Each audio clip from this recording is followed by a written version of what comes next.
Hello everyone, welcome to my kitchen. আজকে আমি আবারও একটা দুর্দান্ত স্বাদের চিংড়ি মাছের রেসিপি নিয়ে এসেছি। চিংড়ি দো পেঁয়াজা। এটা বানানো যেমন সহজ, খেতেও তেমনি মজাদার। চলুন তাহলে রেসিপিটা শুরু করি। প্রথমে চিংড়ি মাছের খোসাগুলোকে ছাড়িয়ে নিয়ে ভালো করে ধুয়ে পরিষ্কার করে নিয়েছি। এখন সামান্য পরিমাণের হলুদ আর একটু নুন দিয়ে মাখিয়ে নেব। এখন কড়াইটা গরম হলে একটু সর্ষের তেল দিয়ে দেব। এবারে চিংড়ি মাছগুলোকে একটু হালকা করে ভেজে নেব। চিংড়ি মাছ এমনিতেই বেশি কড়া করে ভাজলে শক্ত হয়ে যায়, এটা খেয়াল রাখতে হবে। দেখুন, এইভাবে উল্টে পাল্টে মাছগুলোকে ভেজে নেব। এবারে তুলে নেব মাছগুলো। এখন ওই তেলের মধ্যেই আবার একটু তেল দিয়ে দেব। তারপর এখানে একটা বড় সাইজের পেঁয়াজ স্লাইস করে কেটে নিয়েছি, সেগুলোকে ঢেলে দেব। পেঁয়াজটা হালকা ব্রাউন কালারের হবে, তখন 10-12 কোয়া রসুন আর 1 ইঞ্চ মতন আদার টুকরো একসাথে ঢেলে দেব। সবগুলো একটু ভাজা হবে। তারপরে একটা বড় সাইজের স্লাইস করে রেখেছি একটা টমেটো, সেটাকেও এর সাথে মিক্সড করে দিলাম।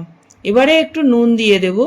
একটু নুন দিয়ে দিলে ভাজাটাও তাড়াতাড়ি হবে আর টমেটোগুলো একটু সফট হয়ে যাবে। দেখুন, আমার মশলাটা একদম রেডি হয়ে গেছে।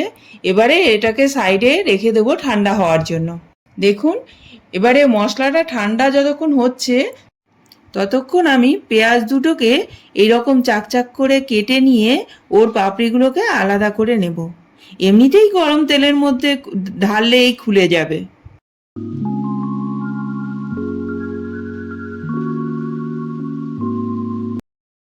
সাথে একটু ধনেপাতাও কুচিয়ে নেব। এতক্ষণ মশলাটাও দেখুন ঠান্ডা হয়ে গেছে। এখন আমি এর একটা পেস্ট বানিয়ে নিচ্ছি। এখন কড়াইতে আমি 2 টেবিল স্পুনের মতো তেল দিয়ে দিচ্ছি। এবারে ওই চাক করে কেটে রাখা পেঁয়াজগুলোকে হালকা করে একটু ভেজে নেব।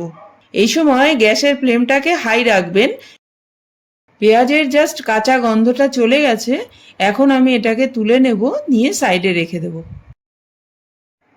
এখন আমি 1 চামচ ঘি দিয়ে দেব, সাথে 2টো এলাচ আর একটু দারচিনি সোমবারে দিয়ে দিচ্ছি। এখন পেস্টটা দিয়ে দেব। এখন মিক্সারের জারটায় যে মশলা লেগেছিল না, সেটা একটু জল দিয়ে ধুয়ে ওর মধ্যে দিয়ে দিলাম। এবারে ভালো করে একটু মশলাটা কষিয়ে নেব। এখন 1 চামচ লঙ্কার গুঁড়ো, 1/2 চামচ হলুদের গুঁড়ো আর একটু কাশ্মীরি লাল লঙ্কার গুঁড়ো আর 1 চামচ মতন ধনে পাউডার দিয়ে ভালো করে মশলার সাথে একসাথে কষিয়ে নেব। মশলাটা ভালো করে কষানো হয়ে গেছে। এখন 1 টেবিল স্পুন দইকে একটু ফেটিয়ে নিয়ে মশলার সাথে কষিয়ে নেব। এটা লক্ষ্য রাখবেন দইটা যেন বেশি টক না হয়। বন্ধুরা, যদি আমার ভিডিওটা একটুও ভালো লেগে থাকে তাহলে লাইক, শেয়ার আর সাবস্ক্রাইব করতে ভুলবেন না যেন। এখন কয়েক সেকেন্ডের জন্য একটু ঢাকনাটা লাগিয়ে দেব। দেখুন, মশলাটা ভালো করে কষানো হয়ে গেছে। এবারে স্বাদ মতন নুন ঢেলে দেব।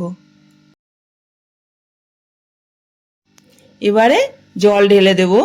জলটা আপনারা আপনাদের ইচ্ছা মতন ঢালতে পারেন, তবে এই রেসিপিতে জলটা কমই ঢালবেন, একটু গাঢ় গাঢ়ই হবে রেসিপিটা।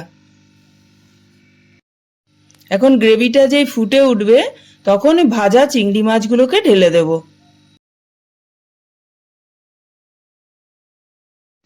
ভালো করে একটু নেড়ে নিয়ে এবারে 2 মিনিটের জন্য ঢেকে দেব। আপনারা তো জানেনই চিংড়ি মাছ ফুটতে টাইম লাগে না। এবারে ভেজে রাখা পেঁয়াজগুলো ওর সাথে মিক্সড করে দেব। পেঁয়াজটা দেওয়ার পরে বেশি ফোটাবেন না, পেঁয়াজটা একটু ক্রাঞ্চি থাকা উচিত। এবারে 1/2 টিস্পুন গরম মশলা আর একটু কুচি করা ধনেপাতা দিয়ে ব্যাস নামিয়ে নেব। দেখুন কি সুন্দর হয়েছে। আপনারা এটা অবশ্যই বাড়িতে একবার বানিয়ে দেখবেন। তবে আজকে এই অবধি। সবাই ভালো থাকবেন, সুস্থ থাকবেন। আবার দেখা হবে একটা নতুন ভিডিওর সাথে।